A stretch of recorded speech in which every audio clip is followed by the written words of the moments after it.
Da...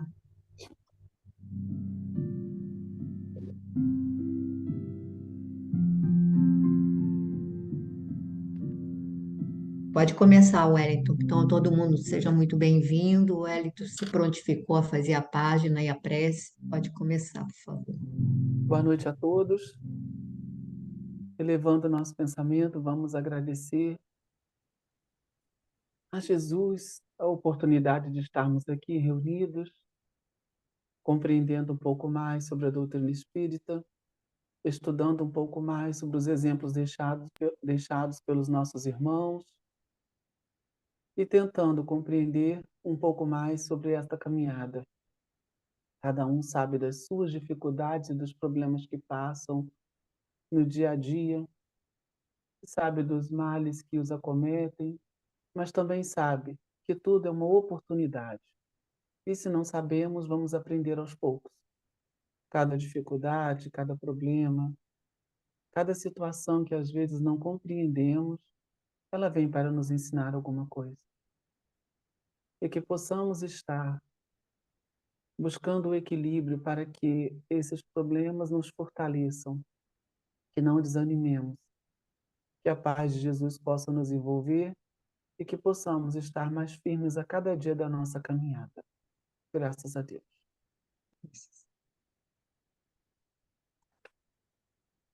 Do livro Caminho, Verdade e Vida, da coleção Fonte Viva, a lição de hoje 122, frutos. Portanto, pelos seus frutos os conhecereis. Jesus, em Mateus, capítulo 7, versículo 20. O mundo atual, em suas elevadas características de inteligência, reclama frutos para examinar as sementes dos princípios. O cristão, em razão disso, necessita aprender com a boa árvore que recebe os elementos da providência divina através da seiva e converte-os em utilidades para as criaturas. Convém um esforço de autoanálise a fim de identificarmos a qualidade das próprias ações. Muitas palavras sonoras proporcionam simplesmente a impressão daquela figueira condenada. É indispensável conhecermos os frutos de nossa vida, de modo a saber se beneficiam os nossos irmãos. A vida terrestre representa oportunidade vastíssima, cheia de portas e horizontes para a eterna luz. Em seus círculos, pode o homem receber diariamente a seiva do alto, transformando-a em frutos de natureza divina. Indiscutivelmente, a atualidade reclama ensinos edificantes, mas nada compreenderá sem demonstrações práticas, mesmo porque, desde a antiguidade, considera a sabedoria que a realização mais difícil do homem na esfera carnal é viver e morrer fiel ao supremo bem. Tema complicado para a gente conversar, né? Mas vamos lá. Pelos seus frutos os reconhecereis. Já começa Jesus dando essa lição para nós. As nossas ações, as nossas atitudes, né? O que nós fazemos mostra para os outros muito mais do que a gente pensa, porque a palavra convence, mas o exemplo arrasta, né? Já tem esse ditado. Então, a gente não tem razão para a gente ficar com um discurso bonito para os outros se os nossos exemplos não estão sendo de acordo com o que a gente diz. Ele começa dizendo que o mundo atual, em suas elevadas características de inteligência, reclama frutos para examinar as sementes dos princípios. Que nós precisamos ser coerentes com o que a gente está dizendo. Que esses frutos que a gente está deixando pela vida fora, essas sementes que nós estamos semeando, que elas possam dar os bons frutos. Até porque toda semente lançada na terra vai nascer alguma planta ali. E nós somos responsáveis por isso que nós estamos semeando. O cristão necessita aprender com a boa árvore, que recebe os elementos da providência divina através da seiva e converte-o em utilidades para as criaturas. Aqui ele chama atenção para o cristão. Nós e todos aqueles que acreditam no amor de Jesus Cristo, no exemplo que ele deixou, ele vem dizendo que a gente tem uma responsabilidade nessa conversão. Tem que ser uma conversão em utilidade para as criaturas, e não só semente, não só jogar por jogar, não só distribuir por distribuir.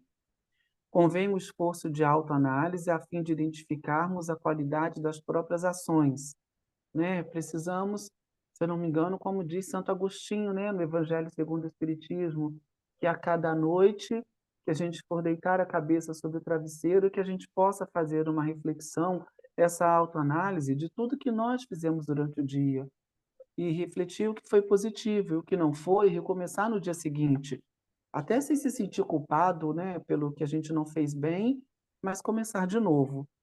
Ele continua dizendo que a vida terrestre representa oportunidade vastíssima, cheia de portas e horizontes para a eterna luz, né? É agora, é nessa encarnação. Não temos que deixar para a seguinte, para daqui 2 ou 3 encarnações, quando estivermos mais evoluídos, porque a evolução que nós teremos daqui a umas 5 encarnações está começando hoje. Essa eterna luz está na gente hoje, então é agora o momento dessa vida terrestre valer a pena. Nos seus círculos pode o homem receber diariamente a seiva do alto, transformando-o em frutos de natureza divina. As nossas ações representam essa seiva.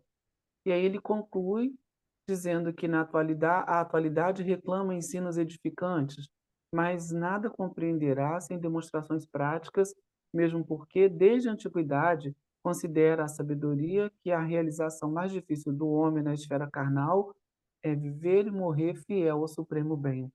São tantos os caminhos, são tantas as oportunidades que a gente encontra vida afora, que entender o que é esse supremo bem é muito complicado, é muito difícil, mas que nós precisamos entender e compreender que esses ensinos edificantes não podem ficar só no diálogo, só no discurso.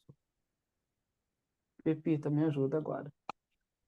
Eu só lembraria uma um parágrafozinho simples, pequeno, que ele faz a referência a uma parábola que eu acho muito importante, porque aqui ele deixa até da interpretação dessa parábola, quando ele diz: muitas palavras sonoras proporcionam simplesmente a impressão daquela figueira condenada, aquela parábola que Jesus procura fruto na figueira e, e detalhe que ele diz, procurar fruto numa época que não era época de fruto.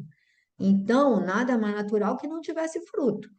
Mas então ele quer dizer alguma coisa a mais. Ou seja, é, que o cristão não é só no seu tempo, a gente pode, às vezes, vestir aquela capa de manso, de caridoso, quando está entre os amigos, quando está na casa espírita, mas e aí, nas outras circunstâncias?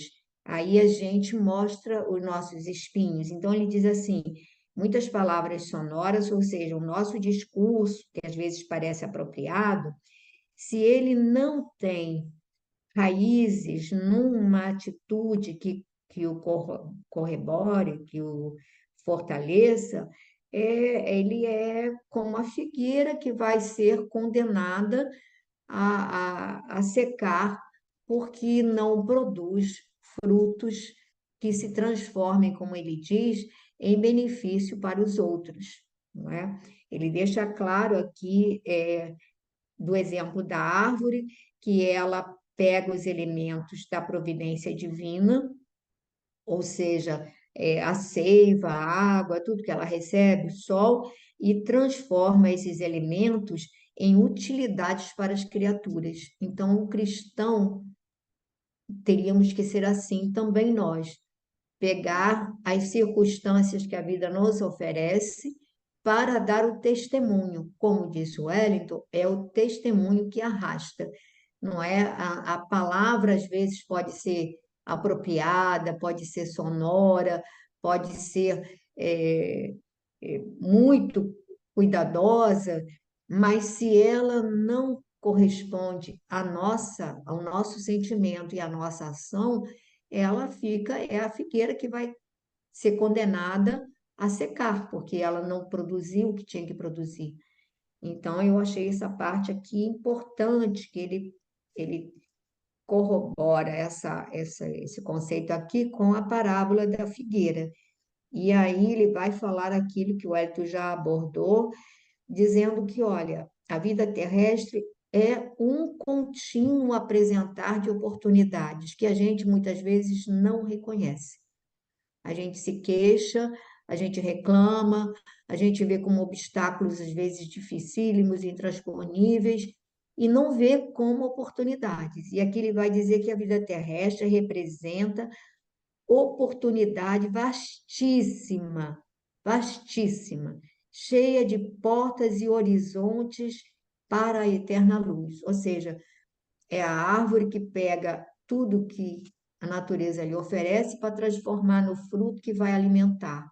Então, nós teríamos também que aproveitar as circunstâncias para o testemunho, porque é esse testemunho que as criaturas estão aguardando, ou que elas precisam, mais do que a nossa fala, né? Mais do que a nossa fala.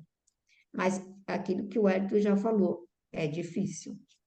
É difícil manter essa vigilância, é, é difícil abrir mão de hábitos antigos, de hábitos velhos, cristalizados em nós, que é o nosso automático. A verdade é que o automático é automático. Aquilo que ainda não nos é automático requer esforço, requer disciplina, para que a gente possa realizar. Meire, quer falar alguma coisa? Você está tão pensativa, a gente está super feliz de te ver aí, ó. Melhor com Não, esse estou gostando sorriso. de ouvir, estou gostando de ouvir. Não, eu achei assim, convém o esforço de autoanálise, eu acho isso assim extremamente difícil, né? A fim de identificarmos a qualidade das próprias ações. Então, isso para mim é dificílimo, né? Acho muito difícil a gente ter essa autoanálise verdadeira, né? Que mostre para a gente a qualidade das ações, porque a gente acha, às vezes, está fazendo tudo tão certinho, né? E, na verdade, né, não é nada disso, né? É Mas não, verdade. estou gostando de ouvir, tá joia. Tá bom. Então, alguém, Verônica, Maitê, Ana, São Antônio, alguém quer falar alguma coisa mais? Fátima, não? Como eu digo sempre, aquilo que eu falei, Fátima, lá na Casa Espírita, né? São simples as páginas, simples, simples, não é? O problema é nós nos empenharmos para vivenciá-las.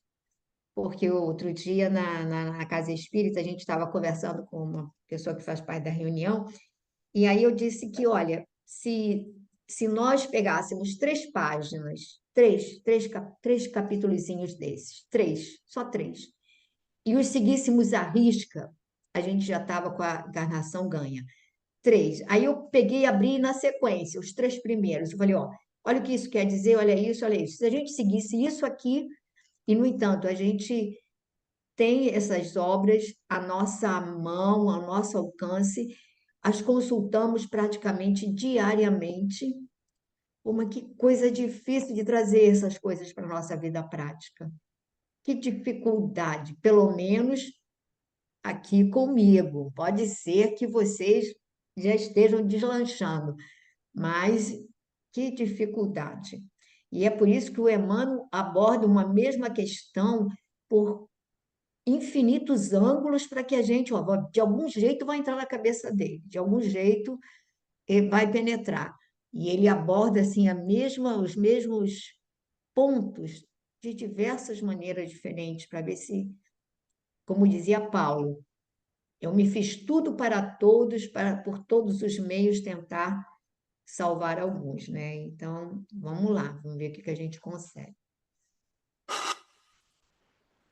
Bom, nós temos o capítulo para terminar, né, gente? A gente está na reunião na casa de Dona Isabel.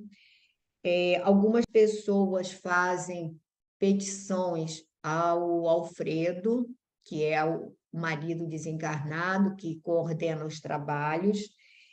nós temos aquela mãe que vai pedir para poder dar uma mensagem diretamente para a filha, que é negado, e aí é muito interessante, porque a gente fica assim, vendo o amor de mãe, e aí ele vai dizer que não seria conveniente, porque se a filha recebesse aquela mensagem, ela automaticamente se agarraria à mãe e iria, de uma certa maneira, tumultuar totalmente a vida dessa mãe, que estava assim, com um programa de estudo, de desenvolvimento, de crescimento, e não seria conveniente, nem para a mãe, nem para a filha. E diz uma coisa muito. Nossos orientadores não podem conceder à sua filha o direito de perturbá-la, e dizendo que ela precisa, agora é a hora da filha aprender, aparentemente, né, os exemplos que a mãe deixou, porque enquanto a gente está encarnada, a gente acha que mãe está ali 24 horas por conta dos filhos, e pode qualquer solicitação, a gente às vezes larga tudo para ir lá, não é? E aí a gente vê que quando a gente partir para o outro lado, não é bem assim.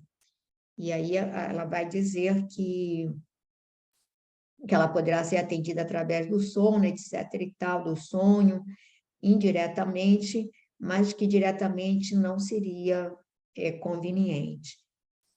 Bom, aí agora vamos, a interpelada sorriu. Verônica, quer começar? Posso. A interpelada sorriu confortada e obtemperou. É verdade. Devo compreender a nova situação.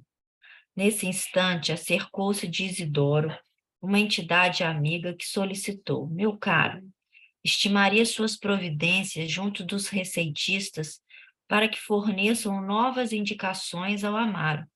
Meu sobrinho necessita de amparo à saúde física.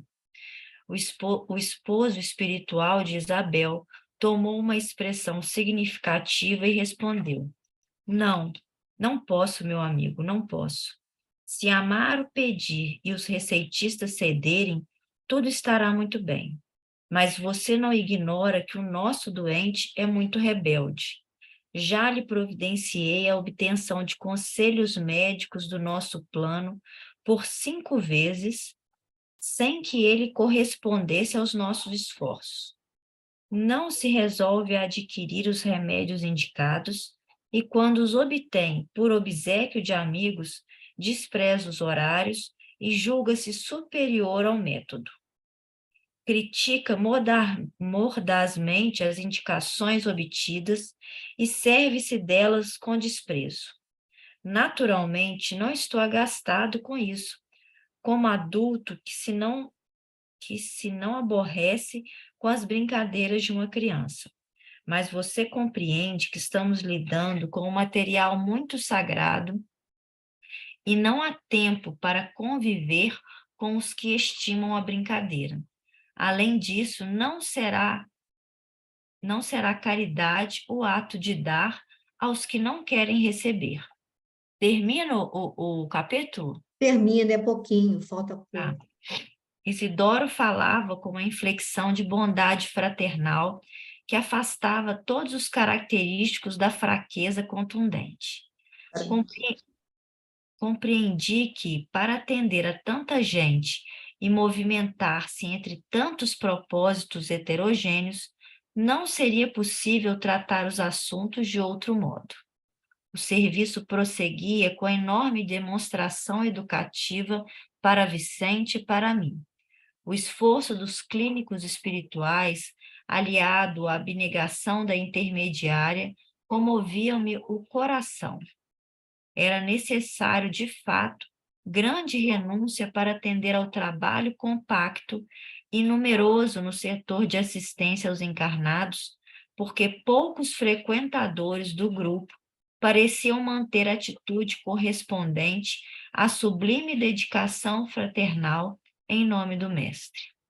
Aniceto, porém, adivinhando os meus pensamentos, falou com bondade: um dia, André, você compreenderá com Jesus que melhor é servir que ser servido, mais belo é dar que receber. Bom, então aqui ele continua, né? Primeiro ele explicou por que não ia atender ao pedido da mãe lá, e depois ele é interpelado por um amigo que vem pedir medicamentos, né, em favor do sobrinho que necessitava desse amparo físico, do amparo lá das receitas mediúnicas, né? E aí ele vem explicar, o esposo da Isabel vem explicar com zelo, né, que não seria possível. Por quê? Porque o beneficiado, primeiro que já é aquela situação que alguém está pedindo para ele, né? Parece que ele não está presente na reunião para poder pedir. Mas pode ser que estivesse, mas aqui não tem essa informação. E aí ele vem explicar que, na verdade, ele é muito rebelde. Ele já recebeu, como ele coloca aqui, providenciei a obtenção de conselhos médicos do nosso plano por 5 vezes, ou seja, ele já tinha recebido uma receita mediúnica 5 vezes já, e de todas as vezes ele levava na brincadeira, com descrédito, desprezo, desprezava os medicamentos. Quando adquiria os medicamentos, sempre com a intercessão de alguém, sempre com alguém ajudando, colocando na mão, ele não tomava no horário, não, esquecia, e, como ele coloca ali, julgava-se superior ao método. Critica mordazmente as indicações obtidas e serve-se delas com desprezo. Deve ser assim, está no momento pior, né, com a saúde um pouco mais debilitada, ia lá, usava, mas melhorava um pouco, parava de usar, criticava. E aí ele vem explicar que não podia atendê-lo. Não que esse comportamento desse Amaro causasse alguma contrariedade nele, como ele coloca aqui, não causava, porque ele entendia que isso era próprio da imaturidade do espírito, né? Como ele coloca ali, ao ponto de ser considerado tal qual fosse uma criança, né? Brincando ali com situações que não eram para ser brincadas. Mas ele coloca que tudo aquilo ali despendia de um esforço muito grande, né? E era sagrado, né? Estamos lidando com um material sagrado e não há tempo de conviver com que estimam as brincadeiras, né? Porque os trabalhadores do alto, que quem realmente fornece o medicamento, quem realmente fornece as receitas, eles têm tempo cronometrado, são muito ocupados. Então, não tem tempo para poder, digamos assim, perder tempo, né? E, além disso, o que ele coloca aqui, enfatiza, que é muito verdade, é que não é falta de caridade o ato de dar a quem não quer receber. Então, se a pessoa não quer receber, né, verdadeiramente, você não está faltando com a caridade se você também não der. E aí, deixa eu ver aqui. Então, André entendeu que para atender tanta gente com propósitos tão diferentes, seria necessário adotar esse tipo de postura, né? Porque eram muitos os necessitados e, além disso, esses tipos de reunião, para que elas se realizem, para que fossem feitas, ela, como ele já colocou assim nas linhas anteriores do capítulo, demandavam dos desencarnados um esforço muito grande, porque a nossa cota, nossa parcela de colaboração, além de ser mínima, ainda eles têm que contar com a nossa irresponsabilidade, com o nosso despreparo e imaturidade que atrapalhamos a reunião, né? Prejudicamos e eles têm que adotar 1000 instrumentos, 1000 precauções para que essa nossa irresponsabilidade não maculem total, né? Como ele coloca ali, que se não fossem por isso, as reuniões não aconteceriam mais. E aí ele termina falando que é melhor servir que ser servido, mais belo é dar que receber, né? repara que ele chega a falar que, olha, se o Amaro pedir para os receitistas, ou seja, se partir dele e os receitistas resolverem atendê-lo, está tudo bem, ele não iria interceder, não iria também criar obstáculo, mas teria que haver esse movimento dele verdadeiramente de busca, e aí iria depender dos receitistas acatarem ou não, né? Alguém gostaria de falar sobre isso? Que às vezes a gente questiona, porque a espiritualidade não dá uma resposta mais direta, e a gente questiona, reclama um monte quem é que não gostaria de receber uma mensagem direcionada, falando, né, de alguém que a gente ame, nos orientando? Acho que todo mundo gostaria. Mas aquela tal história que já foi colocado, a gente precisa crescer. A verdade é que a espiritualidade nos fornece orientação diária, a cada momento que a gente abre um livro desses, que abre uma página, elas são um roteiro de conduta que a gente precisa seguir.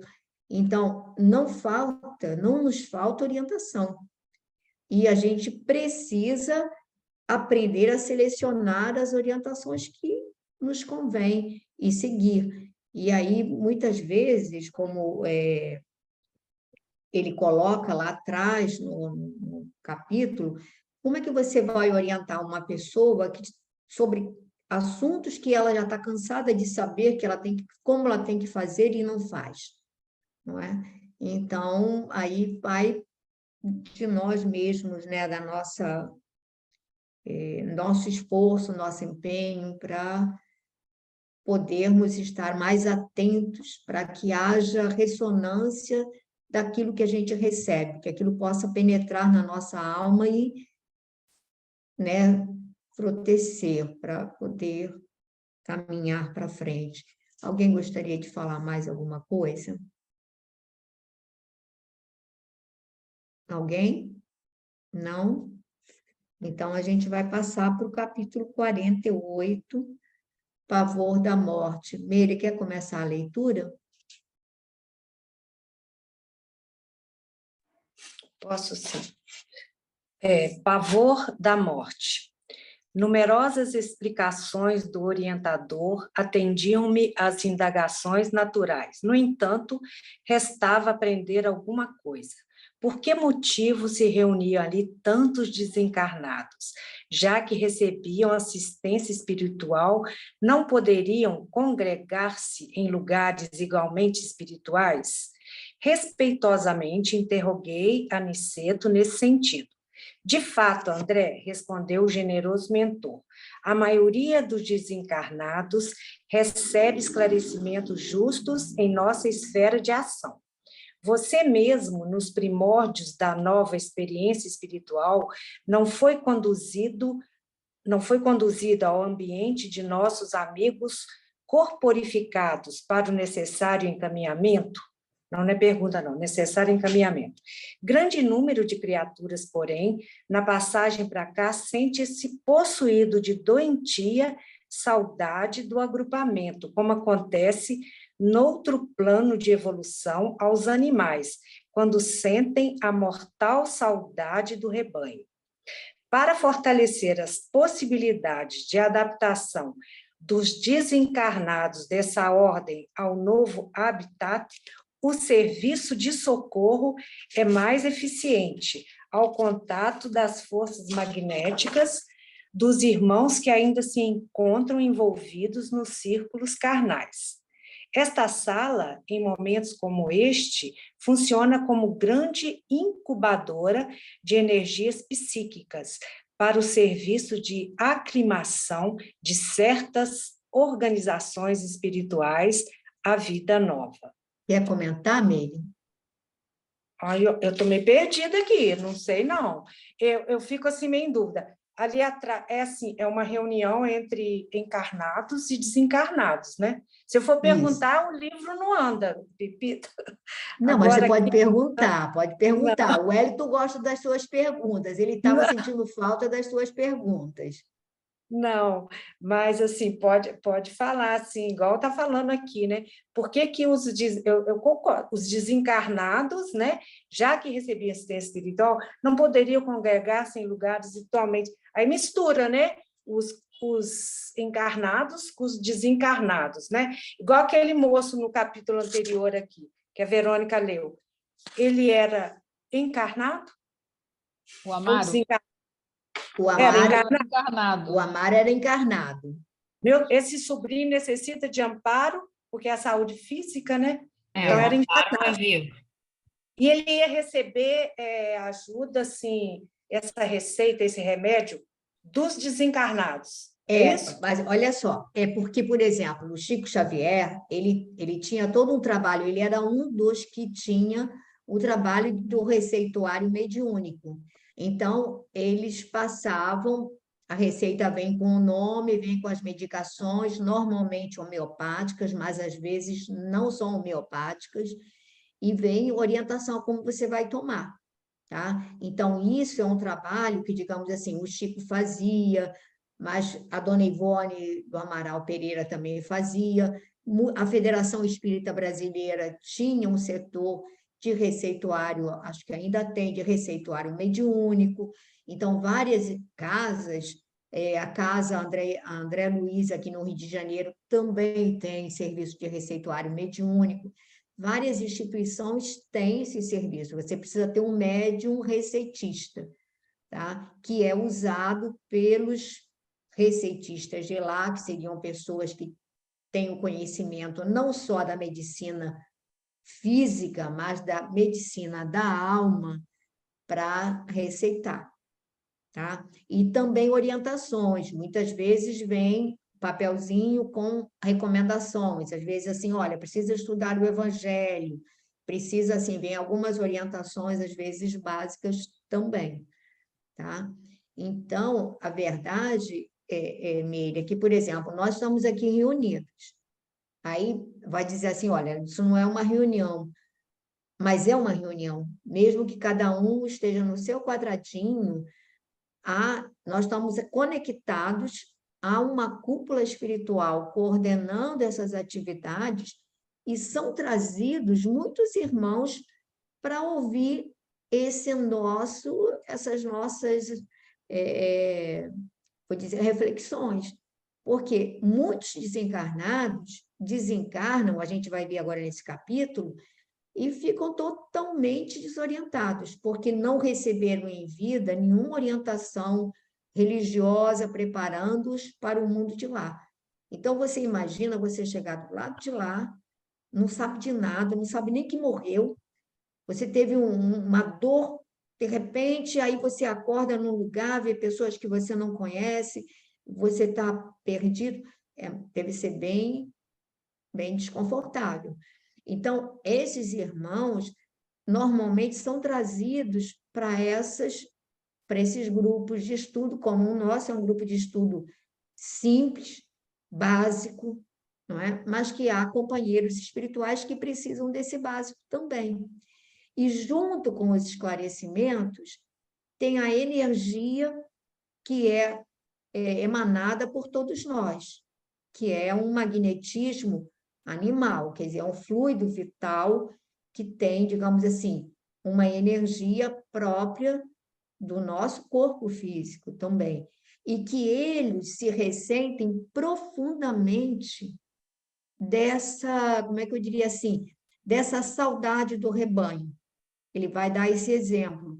Isso é muito comum, por exemplo, uma pessoa que vai morar num outro país, ela, principalmente no início, ela às vezes sente uma saudade insuportável da sua terra, dos seus costumes, das pessoas amigas. É por isso que, digamos assim, por exemplo, meu filho mora nos Estados Unidos. Aí você chega lá, eles são um grupo enorme de brasileiros, quer dizer, cada um com uma profissão diferente.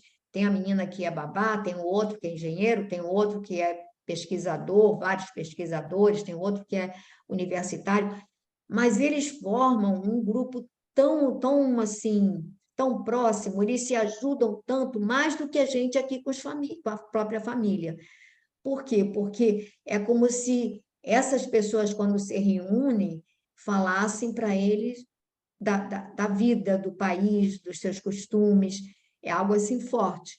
Então, esses irmãos desencarnados, eles também sentem falta desse contato com esse mundo que eles perderam. E aí, eles também, nesses momentos, acabam. Tudo, como ele vai dizer aqui nesse capítulo, tudo é aproveitado pela providência divina, nada se perde. Então, tudo é aproveitado. Mais alguma coisinha, Meire? Não, tudo Bom, bem. João, quer continuar a leitura?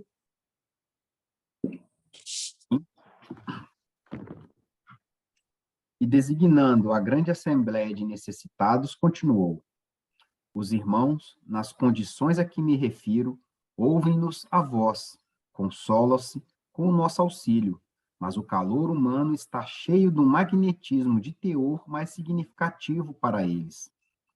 Com semelhante contato, experimentam um despertar de forças novas.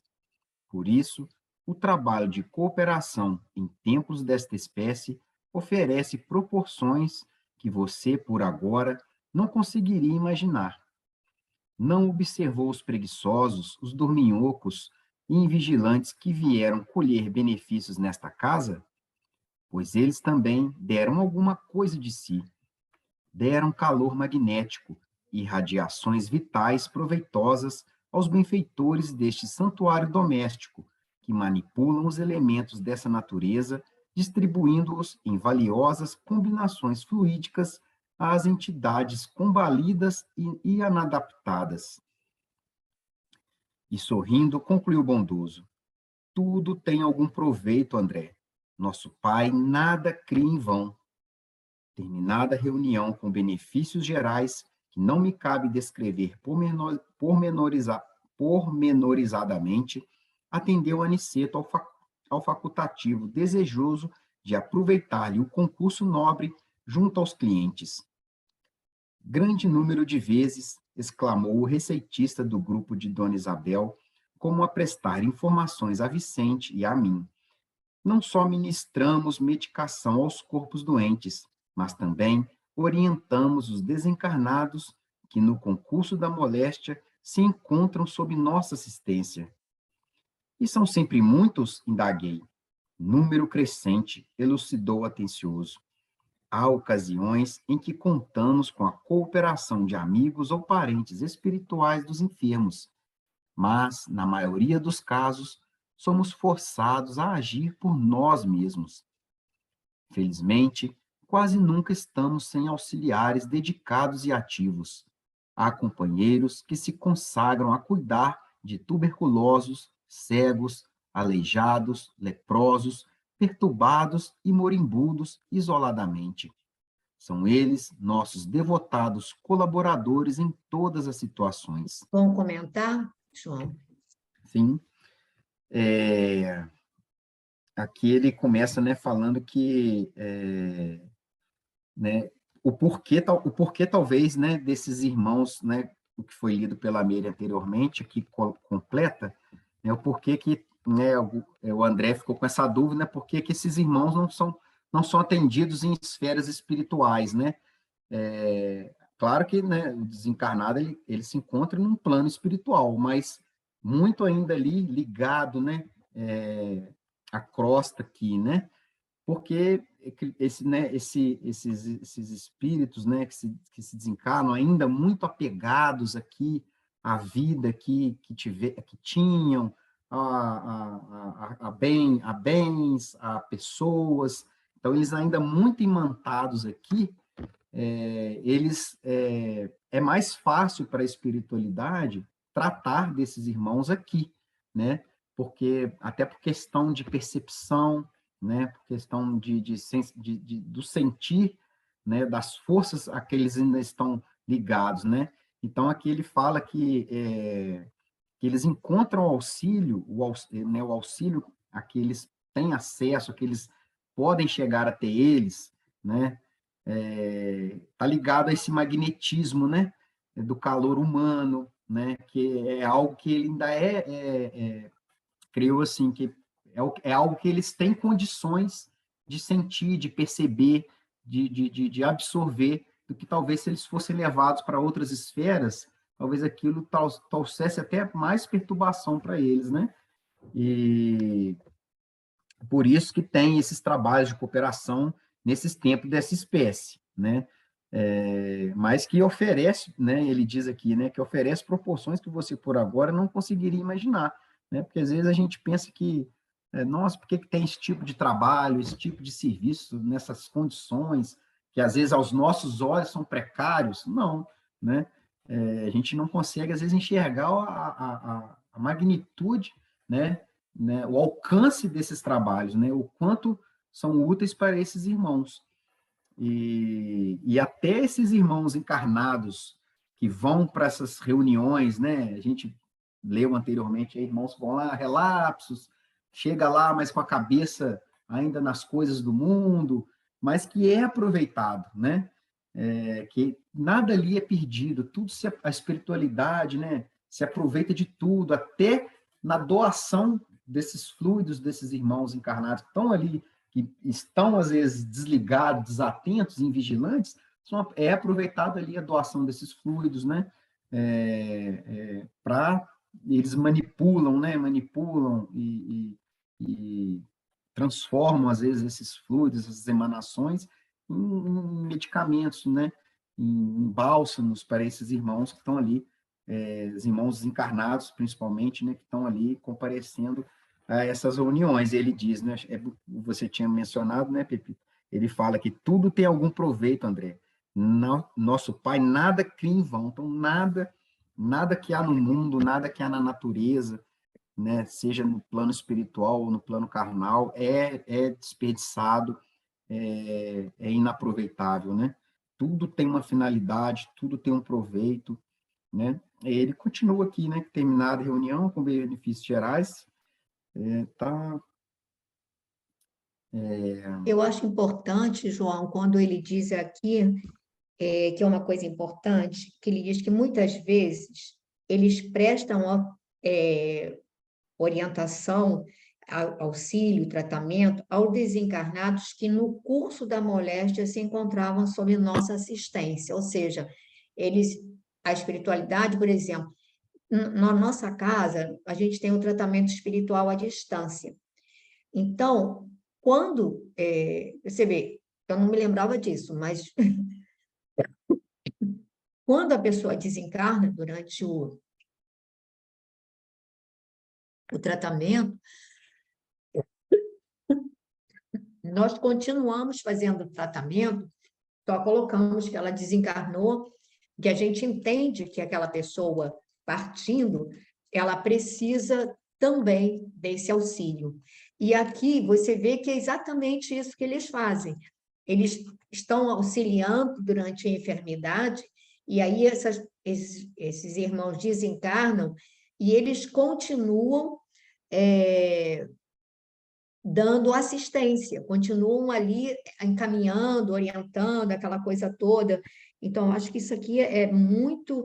E aí ele vai dizer como é difícil e complexo esse trabalho. Ele diz a sorte que, às vezes, alguns familiares que estão em condição, boa condição, eles ajudam a tratar. Então, a pessoa vai ali e ajuda. E eles contam também com a colaboração dessas equipes especializadas, que é o que ele diz aqui. Tem irmãos que só cuidam dos leprosos, dos tuberculosos, dos cegos, das mães abandonadas, das crianças órfãs, ou seja, há equipes que elas têm um trabalho específico. Então, essas equipes dão um suporte para eles, né? Então, eu acho que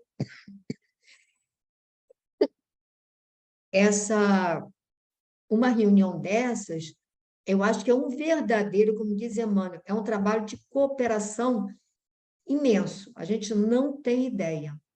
A gente não tem ideia de o que acontece. Olha só, nós, semana passada, a gente colocou, a Camila pediu para colocar uma amiga dela que sofreu um acidente, quer dizer, eu nem soube, não sabia do noticiário, mas parece que saiu no noticiário tudo. um acidente de carro, acaba morrendo de maneira trágica, coisa e tal, os jovens que estavam juntos, tudo mais. Aí a gente pediu, ficou sensibilizada por aqui, colocamos na casa espírita. Aí quando foi na reunião de ontem, veio um irmão assim, mas veio porque ele queria, como nós subtraímos aquele corpo dele, como nós fizemos isso, ele quer de volta, me pertence, já estava tudo esquematizado, já não sei o quê, paranã, paranã. E aí, quando ele chega, é muito o que deixou assim mais impressionada a médium foi que ele diz assim: mas que grata surpresa encontrar vocês aqui.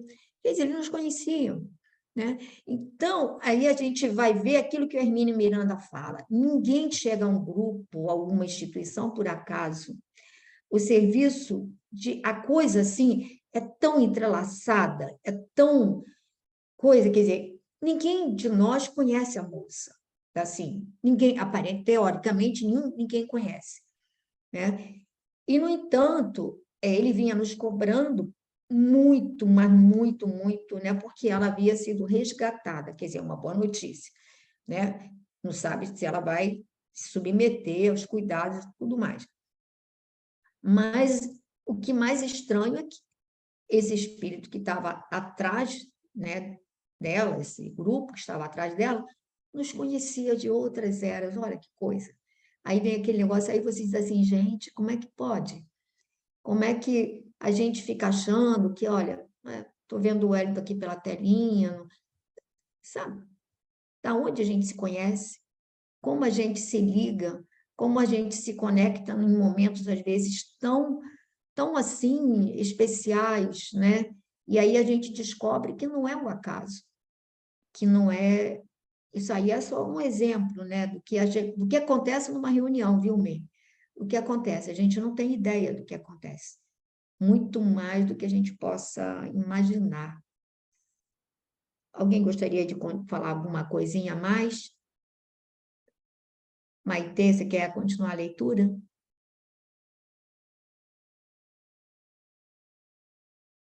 Você tem que abrir o som, Maitê. Você está sem... Abri. Ok. Puséramos nós a caminho e a breves minutos estacionávamos diante de um edifício de vastas proporções. O colega gentil conduziu-nos ao interior do espaçoso necrotério, onde defrontamos um quadro interessante. O cadáver de uma jovem de menos de 30 anos ali jazia gelado e rígido, tendo a seu lado uma entidade masculina com atitude de zelo. Com assombro, notei que a desencarnada estava unida aos despojos. Parecia recolhida a si mesma, sob forte impressão de terror. Cerrava as pálpebras deliberadamente, receosa de olhar em torno. Terminou o processo de desligamento dos laços fisiológicos, exclamou o facultativo atento. Mas a pobrezinha há 6 horas que está dominada por terrível pavor. E apontando o cavaleiro desencarnado que permanecia junto dela, cuidadoso, receitista, esclareceu. Aquele é o noivo que a espera há muito. Aproximamo-nos um tanto e ouvimos-lo exclamar carinhosamente. Cremilda, Cremilda, vem, abandona as vestes rotas. Fiz tudo para que não sofresse mais. Nossa casinha te aguarda, cheia de amor e luz. A jovem, todavia, cerrava os olhos, demonstrando não querer vê-lo. Notava-se perfeitamente que seu organismo espiritual permanecia totalmente desligado do vaso físico, mas a pobrezinha continuava estendida, copiando a posição cadavérica, tomada de infinito horror. Aniceto, que tudo pareceu compreender num abrir e fechar de olhos, fez sinal ao rapaz desencarnado que se aproximou comovido. É preciso atendê-la do outro modo, disse o nosso orientador resoluto. Vejo que a pobrezinha não dormiu no desprendimento e mostra-se amedrontada por falta de preparação espiritual. Não convém que o amigo se apresente a ela já. Não obstante o amor que lhe consagra, ela não poderia vê-lo sem terrível comoção nesse instante em que a mente lhe flutua sem rumo. Sim, considerou ele tristemente. Há 6 horas, chamo-a sem cessar, identificando-lhe o terror. Redarguiu Aniceto Conselheiral. Ausência de preparação religiosa, meu irmão. Ela dormirá, porém, e tão logo consiga repouso, entregá-la-emos aos seus cuidados. Por enquanto, conserve-se a alguma distância. Maitê, quer comentar? Sim. Então, agora eles estão no outro lugar, né? E então eles chegam no necrotério com o intuito de ajudar, então, a essa moça que acaba de passar para o plano espiritual e ao noivo dela que veio tentar ajudá-la nesse momento, já acolhê-la, né? Já estava esperando por ela e aí achava que poderia, então, dar o acolhimento necessário nessa hora. Só que o que acontece é que ela está apavorada, né? Então, ela nem consegue ouvi-lo, ela está num momento de terror, porque então ela está assustada, com medo, e ainda se mantém, inclusive, na posição que está o corpo dela, né? Então, eles descrevem que o corpo dela está frio e esticado, etc. E ela está nessa posição, mas o espírito dela, a forma espiritual dela, está mantendo essa cópia dessa posição e com medo de olhar em volta, né? Com medo de tudo, com situação de pavor. Maitê, presta bem atenção. Olha só, Meire, a moça, às vezes a pessoa desencarna e ela fica presa aos despojos porque não tem mérito, meses, anos pode ficar, né? Ela desencarnou há 6 horas, mas ela já está totalmente liberada do corpo. Os Sim. laços já estão todos desatados. Então, ela poderia automaticamente sair dali, porque ela deve ter mérito. Se ela não tivesse mérito, isso não aconteceria. E tanto tem mérito que o noivo está lá dizendo que, olha, tem uma casa cheia de amor. Imagina, você vai desencarnar e você já tem uma casinha te esperando, um noivo que você amou, e que deve ser um amor muito grande, porque ele continua ligado ali a ela. Mas, gente, o noivo era morto. E ela está em pânico, porque quem está falando com ela é o noivo morto. E aí ela fecha o olho, porque, olha, não quero ver, né, a Gracinha? A Gracinha também é assim. A Gracinha, às vezes, está lá se desprendendo, aí, de repente, ela percebeu que ela está flutuando. Opa, peraí. Gente, e é espírita? Pode um troço desse? Gracinha, só dando uma bolacha mesmo, porque não dá, não dá. Aí a pessoa fica, ela também, com mérito, com condições, com tudo, mas o noivo era morto, gente. O noivo era morto. Aí é a mesma coisa que o meu sobrinho disse para minha irmã. Olha, mãe, se você morrer, aí ela falou, vou aparecer. Não, não, não me apareça. Ou seja, e ele acredita que o espírito sobrevive, acredita, mas olha, mãe, te amo muito Precisa agora, aparecer, depois não. você vai virar fantasma. Então, esse que é o problema da falta da educação religiosa, gente, não é? Aí a gente vai ver aqui o Não, problema. Fala, e quem ela falou? também tinha pavor de morrer, né? Porque ela também não queria, se ela conversasse ou fosse com o noivo, significaria automaticamente para ela que ela estava morta. E ela ainda não Pois é, tinha ela não sacado queria isso. morrer, é o pavor da morte. Ela diz assim, mas aí você vê, né, Verônica? Ela tinha mérito, ela tinha condições, quer dizer, era uma pessoa de um coração bom, mas estava ali agarrada, né? Aí a gente vê esse problema do pavor da morte. E tem muito espírita, não é? Tem muito espírita também que, pelo amor de Deus, não quero ver, não quero ver. O Renatinho, marido da Glória, é outro. Não fica sozinho em casa, não entra em pânico. Fica querendo ver espírito, mas se tiver assim alguém, sabe, uma comunidade junto, alguma coisa, senão ele não quer ver, não. Ele só quer ver assim sabe, com reforço. Do contrário, não quer ver. Aí pensa, Alguém dando a mão para ele. alguém dando a mão para ele, né? Se a Glorinha estiver ali do lado, dá tudo certo, senão não dá. 6 Mas minutos. vamos prosseguir aqui. Eu falo mais Então, Tem alguma coisa 6 ainda? minutos, Pepita. oi? Tem 6 Então, minutos. termino Acho que dá de para. comentar rapidinho? Ou não precisa, ou já está tudo. É que é isso que você falou, né? Que o problema todo dela era a falta de Educação educação. E que aí, então, tem que ser esse trabalho ser feito por essa equipe que veio ajudar, né? Que com o noivo não vai conseguir, ela vai precisar passar por alguns processos desse sono reparador, tudo isso para ir se acostumando à nova situação dela, antes que ela possa até ouvi-lo. Eu fiquei numa dúvida, mas eu não vou falar agora não, pode deixar, depois eu pergunto. Porque está com 5 minutos só. Não, mas é pergunta. Então, eu vou pedir a Gracinha, que a Gracinha é bem sucinta, para ela terminar aqui a leitura, que aí está com o livro à mão. Só tem 5 minutos, hein? Não, eu cheguei em casa agora, Pepita. Eu vinha escutando, agora eu botei imagem que eu entrei em casa. Eu nem peguei o livro. Fátima, quer ler esse pouquinho que falta aqui? Agora falta pouquinho. Pode ser. E fazendo-se acompanhar do facultativo, que assistira espiritualmente a jovem nos últimos dias, aproximou-se da recém-desencarnada, falando com inflexão paternal.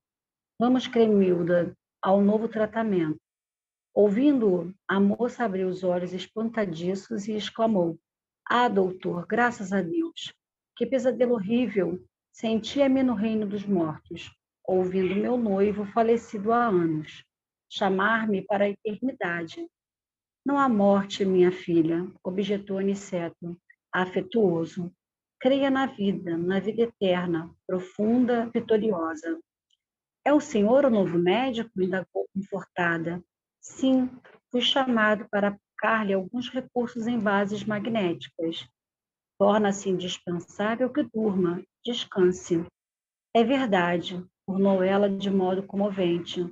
Estou muito cansada, necessitando de repouso.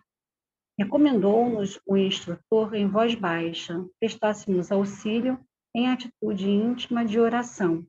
E depois de conservar-se em silêncio por instantes, ministrou-lhe o passe reconfortador. A jovem dormiu quase imediatamente. Deslocou Aniceto, afastando-a dos despojos com o zelo amoroso de um pai, e chamando o noivo reconhecido, entregou-a carinhosamente. Agora poderá encaminhá-la, meu irmão. O rapaz agradeceu com lágrimas de júbilo e viu retirar-se de semblante iluminado, utilizando a volitação, a carregar consigo o fardo suave do seu amor. Nosso mentor fixou um gesto expressivo e falou: pela bondade natural do coração e pelo espontâneo cultivo da virtude, não precisará ela de provas purgatoriais. É de lamentar, contudo, não se tivesse preparado a educação religiosa dos pensamentos. Em breve, porém, ter-se-á adaptado à vida nova. Os bons não encontram obstáculos insuperáveis. E desejoso, talvez, de consubstanciar a síntese da lição, rematou. Como veem, a ideia da morte não serve para aliviar, curar ou edificar verdadeiramente. É necessário difundir a ideia da vida vitoriosa. Aliás, o Evangelho já nos ensina há muitos séculos que Deus não é Deus de mortos, e sim o Pai das criaturas que vivem para sempre. Quer comentar alguma coisa, Fátima? Deixo para você. Não, eu só queria, que a gente não tem muito tempo, eu só queria lembrar uma coisa. Nós só prestamos atenção e absorvemos aquilo que nos interessa. Repara que ela pergunta se ele é um novo doutor, se ele é doutor, coisa e tal. Aí ela vai falar: sentia-me no reino dos mortos, ouvindo meu noivo falecido há anos chamar-me para a eternidade. Aí ele diz para ela: não há morte, minha filha. Creia na vida eterna, profunda e vitoriosa. É o Senhor o novo médico? Aí ele responde: sim, fui chamado para aplicar-lhe alguns passos, etc. Aí, ou seja, ele diz para ela que não há morte. Ele deu a dica: olha, você não há morte. Você continua. Não falou mentira, mas ela ignorou essa resposta. Não lhe convinha. Ela só queria realmente descansar, que é um novo tratamento, mas ela não quer saber dessa história de morte. Então, a gente vê, mas é o que ele diz o seguinte: ela vai acordar aos poucos, ela vai, porque ela traz um coração leve, traz virtudes, como ele diz, exercício da virtude, dos bons sentimentos, então ela rapidamente vai se adaptar, mas não precisaria nem passar por esse processo, né? Esse constrangimento, esse desconforto, não haveria nem necessidade, né? Você O vê que tempo, muita coisa a gente que... Vamos fechar, então, fazer a prece, depois aí...